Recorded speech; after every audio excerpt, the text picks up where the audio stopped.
IVM. Some time ago, 5 successful restaurateurs came together to form the Colaba Cartel. The founders of the table, Gauri Devi Dayal and J. Yusuf, partnered with the founders of Woodside Inn, Abhishek Honawar, Pankil Shah and Sumit Gambhir to open a new restaurant in Colaba. If you've ever dreamed of opening a restaurant or love eating out, you want to listen in. The Colaba Cartel. This exclusive 10-part series is hosted by Gauri Devi Dayal and Amit Doshi.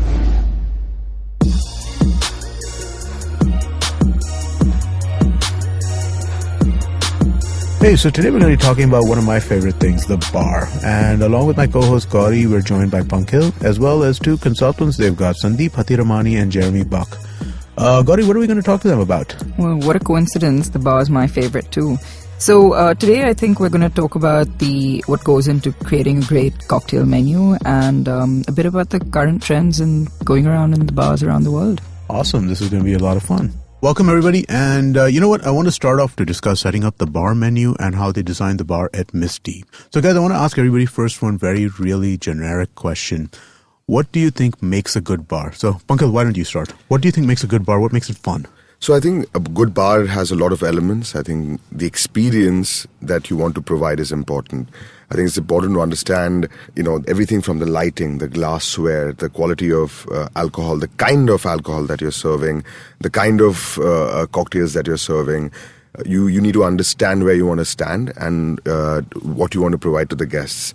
So the overall experience makes a difference because you can drink at home, right? You can drink whatever you want at home, but why would you step out and pay that kind of money to go to a bar? It's because it's more social. It's the whole experience. So I think when you're thinking of a bar, it is important to understand the experience first and then break it down into elements that you want. Right. Awesome. Gauri, how about you? What do you think makes a good bar? I'm sorry, I'm going to ask everybody the same question because I want to know what everybody thinks about this.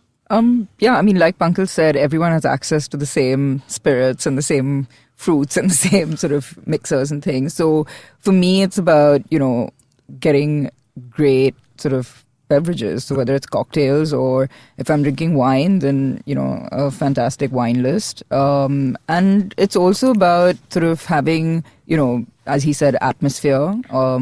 But also if you are going to a place that is bar-centric, then people who actually know what they're doing, and they're not just sort of, even if they're whipping up something for you, but it's just great, So you want to go somewhere where you know you're going to have a good time, sort of regardless.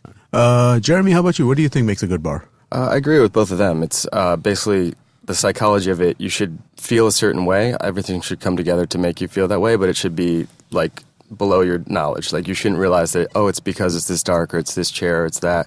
And then besides that, it's making sure, as she said, that the bar team is comfortable and doing everything well and makes you feel comfortable because of their talent level and because they know what they're doing. Right. So it's just putting the cocktails, the wine list, the beer all together with the room itself to create the overall experience. And Sandeep, what are your thoughts? What makes a good bar? I mean, you've put together a bunch of them. What do you think is what makes them stand out? I think there are a number of factors. Definitely, like Pankil said, hospitality is probably one of the key things we forget. And how Gauri said, everyone has the same product. If you're on a street, there are 3 bars side by side, and they all serve the same liquor. They all serve very similar cocktails. What is the differentiation? One is hospitality and feel-good factor. Everyone has money now. People want to go out. They want to experience stuff, and they want to have that affordable luxury feeling. It could be a budgeted place. It could be a high-end place, but they want to feel good. So it's very, very important to give that hospitality and that experience without feeling overwhelmed and feeling like, it's too stuffy, or this is too casual. You want to have that blend. Mm-hmm. On the second aspect is just the products and the use of it. The fact that people, like in India in general, you have access to fresh produce. If you use fresh produce and you can actually make better use of it instead of buying packaged or ready-made, that's great.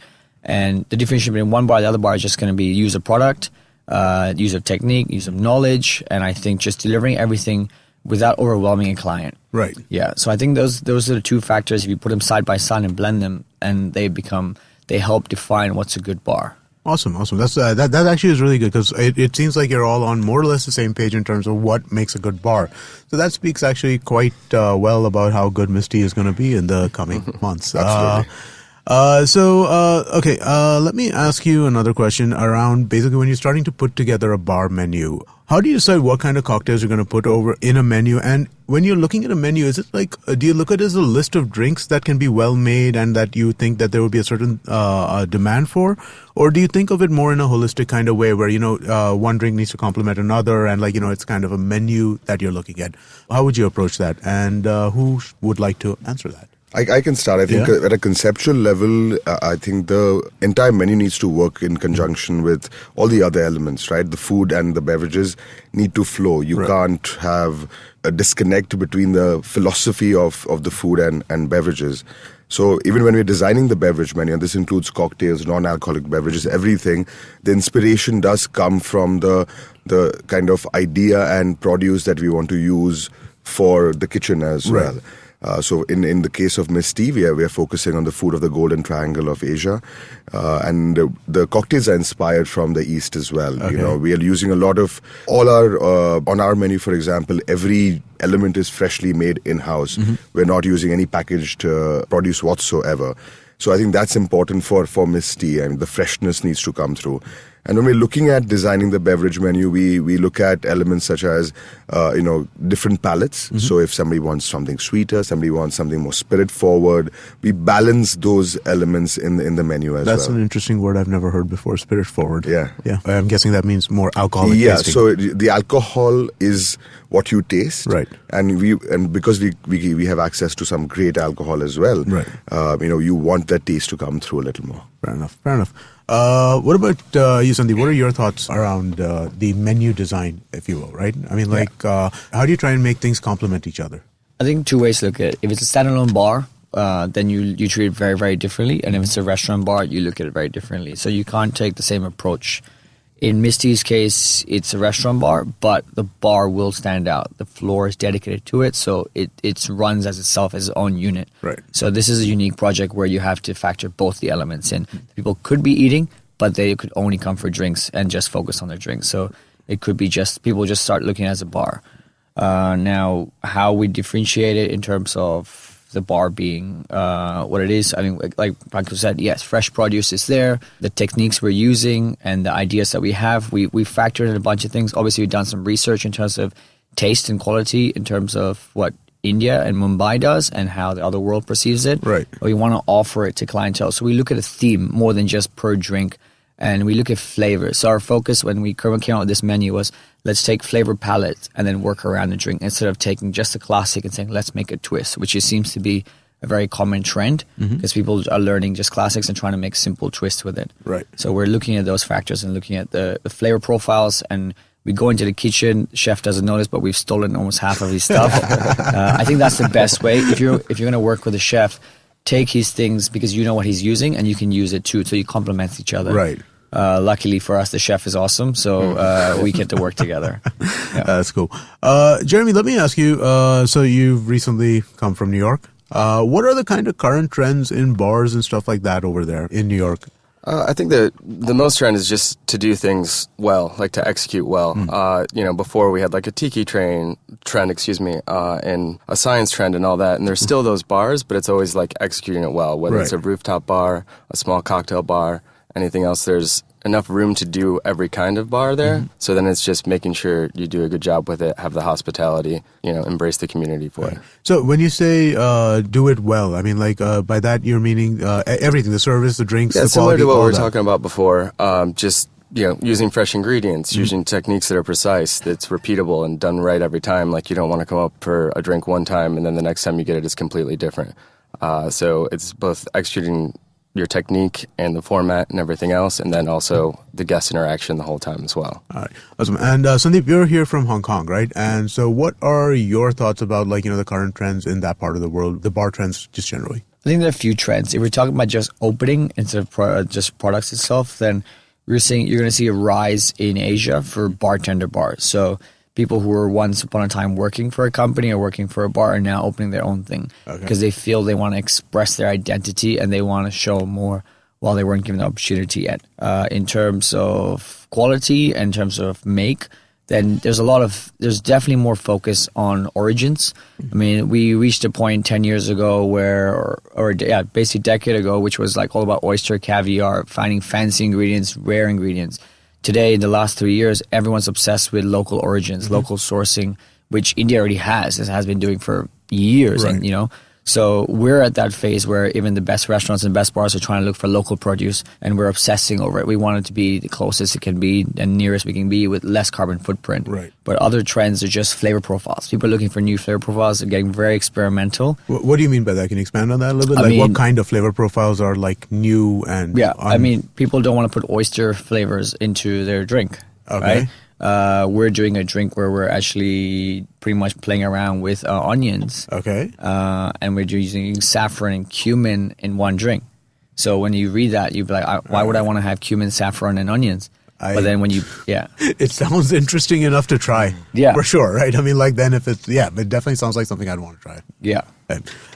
Gauri, Pankil, I was asking them about the trends in their parts of the world, or the parts in the world which they were at, because I wanted to kind of ask you guys why you decided that you wanted to get somebody who is working in the West, in New York, and somebody working in the East, in Hong Kong. Why did you decide that this was something that you wanted to kind of get both of these guys together to kind of look at how you put your bar to?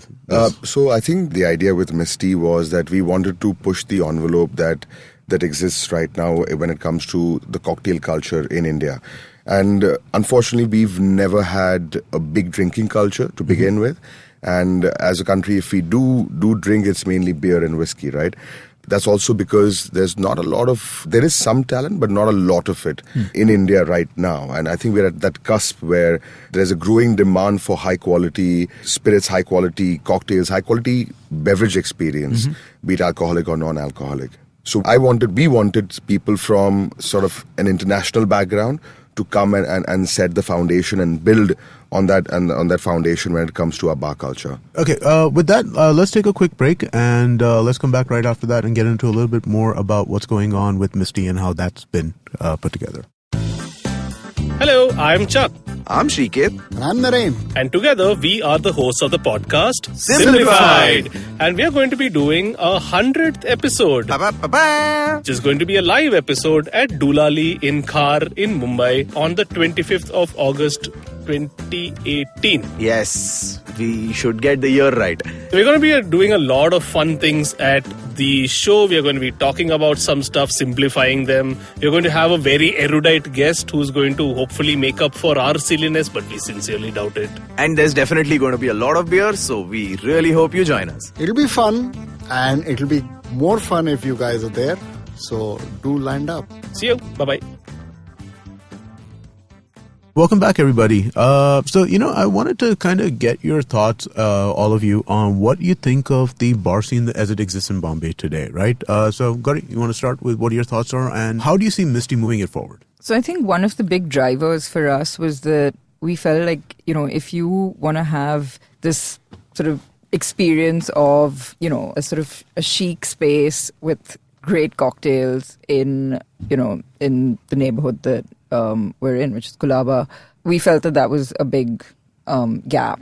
And, that's basically, you want a place that you can just go out on a date night if you want and just get really beautiful cocktails or have a fantastic sort of, glass of wine. And it's not just about the beverage, but it's, as Sandeep mentioned earlier, it's also about the experience of, how the whole service experience.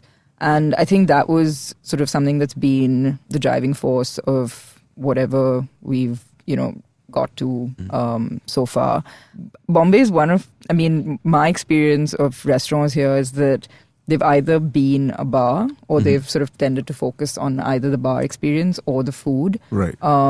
It's been a challenge to kind of be both of them. That's right.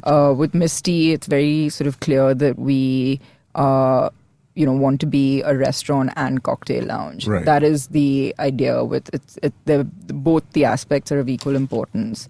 And I think that's sort of the biggest challenge for us. but it's also something that I don't think really exists in Bombay at the sort of level that we're trying to do. Sure. I'd agree with that. What about you, Pankil? What do you think about the bar scene in Bombay? So it's at a very nascent stage when it comes to development. I think there are challenges, right? First, licensing in India is not the most friendly to open a bar. Manpower is not. You don't have the knowledge that you need to run consistently a good quality drinking experience. So given these challenges, I think people are still trying to push forward ideas that are different, that are new, that are unique.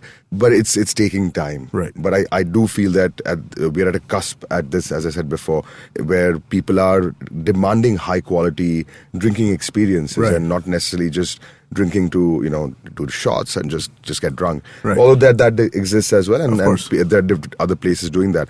But I think when it comes to using fresh ingredients, having a philosophy like you would do for food at the bar.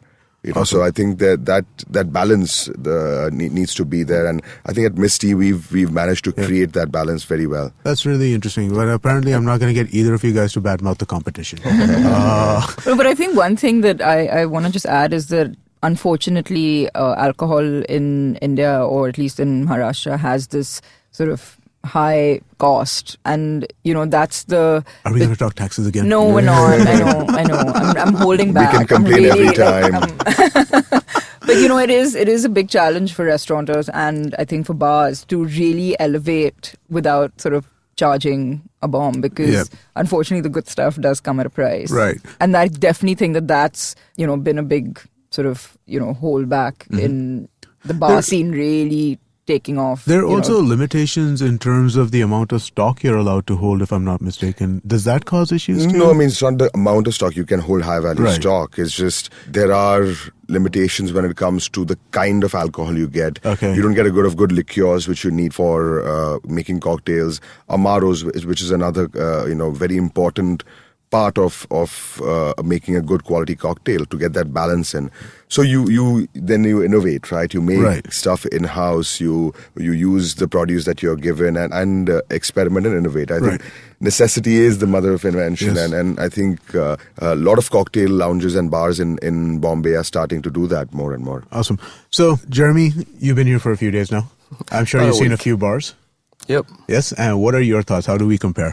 I've actually been impressed with kind of the variety. Like you're saying, everything from gin and tonic shot places to attempting to be like high-end cocktail, but restaurants. So there is a lot of stuff, and a lot of people doing interesting stuff already as far as in-house trying to make things work that otherwise would be available elsewhere.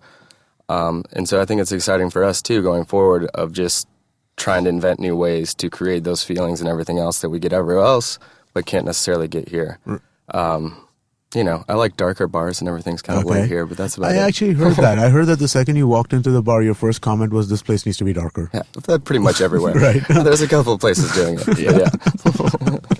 And Sandeep, what about you? What are your thoughts on the Bombay bar scene at this point? I think the Bombay bar scene is pretty good where it is right now. Of course, it's still years behind of the rest of Asia. But then again, you remember that Singapore's first cocktail bar really opened 6 years ago. Oh, really? So, yeah. Jigger and Pony and 20 in Hong Kong just opened 6 years ago. And even before that, there was PCO in Delhi. So that just tells you how the oldest cocktail bar in Hong Kong is about 5.5 years now. Oh, okay. So the culture is there. Of course, we were blessed with the systems we put together where, you can set up a distribution company overnight and you can sell, and the taxes is very different, and it's a free market. Right. Over here, there's a lot more restrictions. But then again, with Mumbai bars, you see them, because they don't have access to things, they've found ways. The common term used over here is jugaad, right? Right, yes. Jugaad for everything. So, and we get that. So that people find ways around the system. And there are a few bars out here who are trying to push the envelope, and they're seeking it out. The problem is they don't have access to information. Right. Now you do have the internet, which is great. 8 years ago, 10 years ago, not everyone had access to that. So today, if you want a recipe, you can just turn around and find it. Before you couldn't. So now, and all these small bars that are now opening up, they are running. The only challenge in Mumbai is going to be two things. One is you have a drinking crowd that is actually better than most countries because the locals like to drink. Okay. India is a drink-loving nation as far as I see. What they drink is different, from your quarters to your cheap high franchise gin tonics, which are growing everywhere. Yep. But then you're also seeing a premium side. The only sad part is there is no standalone bar that I've seen so far unless it's supported by a hotel.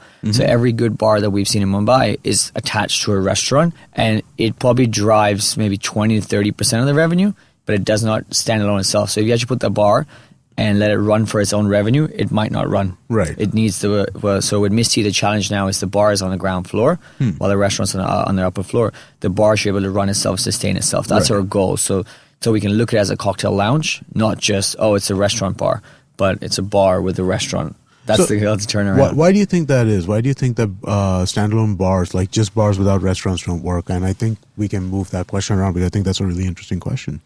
So I think it's a matter of perception. I think people don't think of necessarily just going out and grabbing a drink. You know, we are Indian. We love to have a little bit of chakna, a little bit of snacks, a little bit of small plates with our drinks.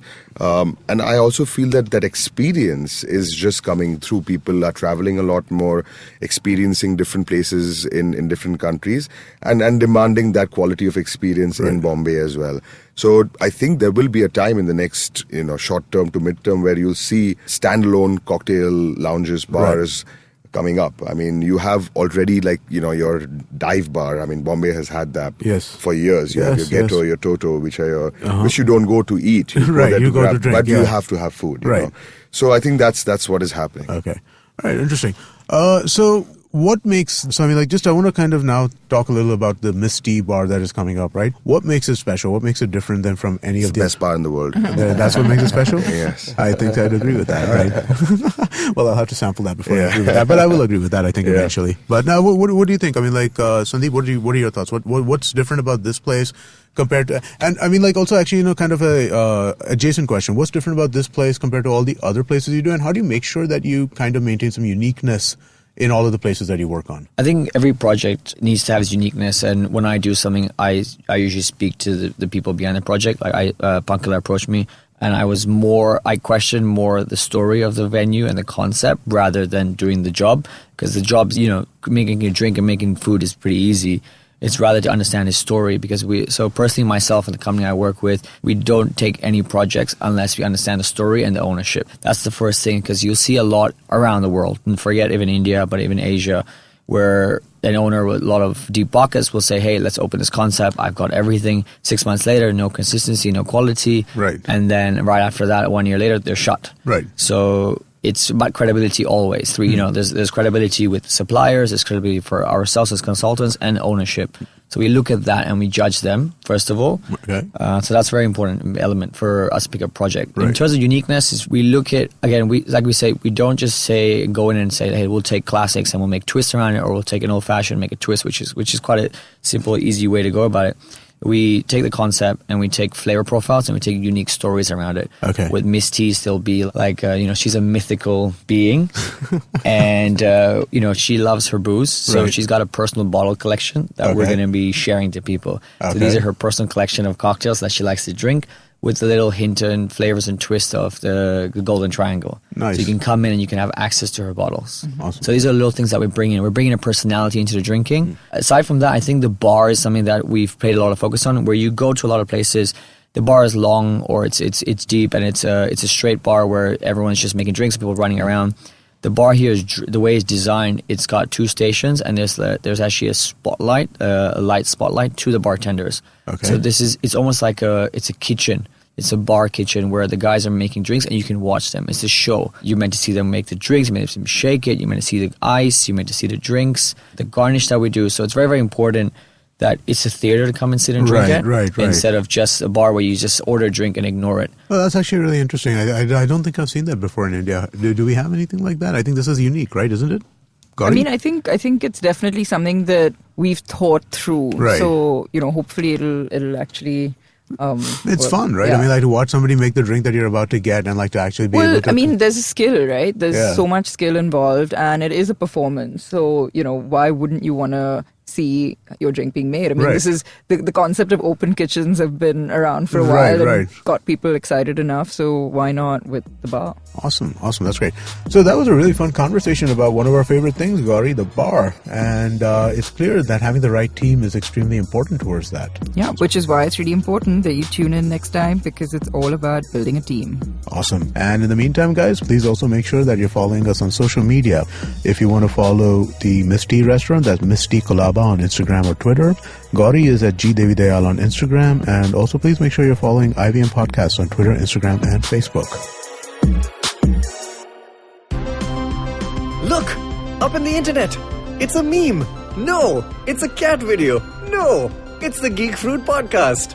That's right, we interrupt this riveting broadcast to tell you about our show, the Geek Fruit Podcast, where Tejas, Dinkar, and I, Jishnu, talk about everything in pop culture, including DC, Marvel, Star Wars, Netflix, and everything in between. You know how your friends hate it when you ramble about some nerdy crap and you just want somebody to listen to you? Well, sorry, there's nothing we can do about that, but come listen to us ramble and it'll almost be like the real thing. Kind of. Listen to new episodes of the Geek Fruit Podcast every Monday and the Geek Fruit Bulletin every Thursday on iTunes, Google Podcasts, the IVM app, or wherever you listen to podcasts. Happy listening, you nerds.